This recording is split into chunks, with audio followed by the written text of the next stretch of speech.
first 10 in the morning, and as you'll see in a minute, your sun's just coming up. What I like to do on all of my stands, I don't leave a stand sooner than an hour, and that's whether I'm calling the Midwest or a Western state.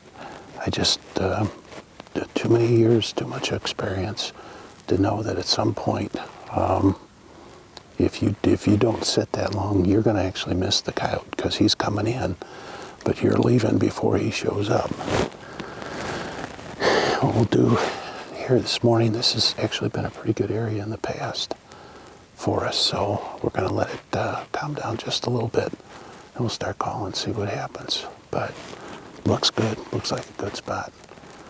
From the direction of the wind that we have right now, the wind's kind of at our back, which I call a lot, and based on that, I would expect the shot to be probably out in this area somewhat, but coyotes are coyotes, and you really never know what they're going to do, but let's see what happens.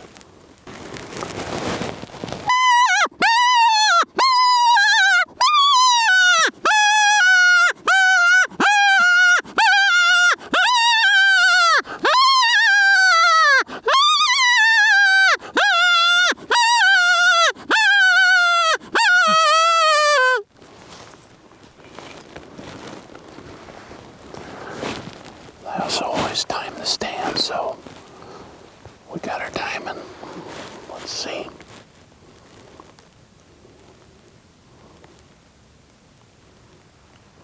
There he is. There he is.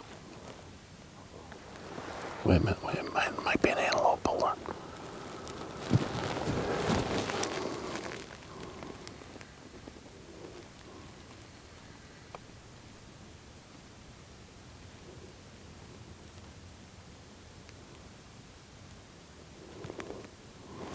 Lost him in the sagebrush. Here he comes, right here, right here. Right up front.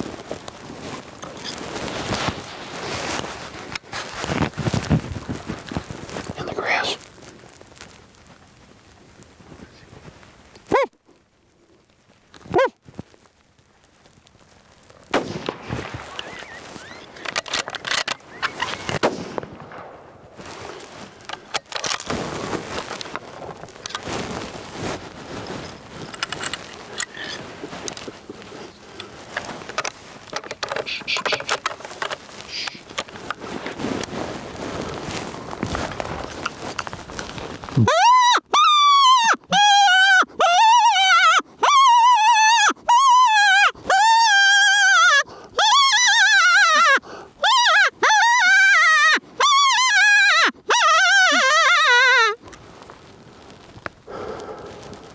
One thing that to make you a more successful caller is what you should do is when you get a coyote comes in and you take an animal that fast, that was about 30 seconds actually, but when you take an animal that quick, you should just sit your stand.